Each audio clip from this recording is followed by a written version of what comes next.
या मंत्रणा संजीव कौशिक, सही बात है, राजनीतिक संभावनाओं का खेल ही है। आया था। जिनकी उम्मीद भी नहीं वो भी सब अब हो रहा है।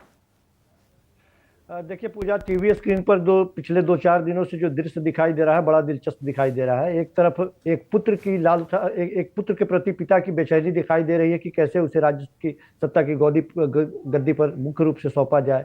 एक मुख्यमंत्री की लालसा दिखाई दे रही है सीधा कि कैसे वो देश के मुख्य धारा की राजनीति में अपने आप को प्रधानमंत्री के पद के लिए कैसे स्थापित कर पाए। और भारतीय जनता पार्टी की स्थिति तो अजीब दिखाई दे रही है। जो भारतीय जनता पार्टी लगातार ये बात कहती चली आई कि पूरे हिंदुस्तान में राम का लहर है, मोदी के विकास के कार्यों की धूम मची हुई है और 400 किले अपने दम पे लाएंगे, उनके लिए आज अचानक नीतीश कुमार इतने प्रासंगिक कैसे हो गए, ये भी साफ दिखाई दे रहा है। मुख्य बात यह है कि इन सबों के बीच में न राजद के तरफ से न जदयू के तरफ से कहीं से भी कोई भी यह बात कहने को तैयार नहीं है कि नहीं, हम लोगों के गठबंधन में कोई दरार है और हम दोनों के रास्ते अलग हो गए हैं।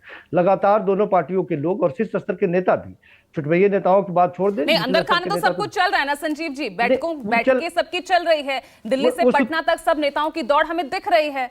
वो सब यूं ही तो नहीं हो रहा ना। मैं उसी के संदर्भ में बात कर रहा हूं। लेकिन सबसे ज्यादा कोई यदि मुखर है तो वो भारतीय जनता पार्टी के लोग मुखर हैं। जो लोग कल तक कस्में खा रहे थे कि नहीं, किसी भी कीमत पर दरवाजे नहीं खुलेंगे या बंद हो गए हैं हमेशा के लिए नीतीश कुमार के रास्ते एनडीए में, वो लोग अब ये बात कहते चले आ रहे हैं कि दिख रहे हैं कि नहीं, दरवाजे होते ही इसलिए है कि बंद किए जाएं और खोले जाएं। तो क्या नीतीश कुमार इस बात को नहीं समझ पा रहे हैं कि नीतीश कुमार अभी मुख्यमंत्री हैं? यदि वो एनडीए में चले जाएंगे तो क्या पालेंगे? क्या उनको पता नहीं है कि केवल और केवल लोकसभा चुनाव के लिए उनका इस्तेमाल किया जाएगा? क्या उनको पता नहीं है कि पिछली बार वो गए थे तो उनकी क्या हैसियत हो गई थी और किस तरह से भारतीय जनता पार्टी ने उनके पर कतरे थे? तो नीतीश कुमार ये सारी बातों को समझ रहे हैं। हमें लगता है, हमारा एक अपना विश्लेषण है, हो सकता है नीतीश कुमार शायद ये भी बहुत अच्छे से जानते हैं कि मैं जिधर सत्ता उधर, शायद इसीलिए ये खेल लगातार हम देख रहे हैं। पूजा हो सकता है कि हमारा विश्लेषण गलत हो, लेकिन मेरा विश्लेषण ये कहता है कि नीतीश कुमार इतने कच्चे खिलाड़ी नहीं है। उनको पता है कि वो एनडीए की तरफ जाएंगे तो उनकी हैसियत 2 दर्जे की हो जाएगी, वो किस जगह पे बैठे रहेंगे और किस तरह से। और भारतीय जनता पार्टी भी ये बात समझती है कि उनके अंदर ही विद्रोह पैदा हो जाएगा राज्य के इकाइयों के अंदर। क्योंकि जिस तरह से भारतीय जनता पार्टी ने बिहार के अंदर अपने आप को मजबूत किया है, नीतीश के आने के बाद में वो मजबूती खत्म होने वाली है।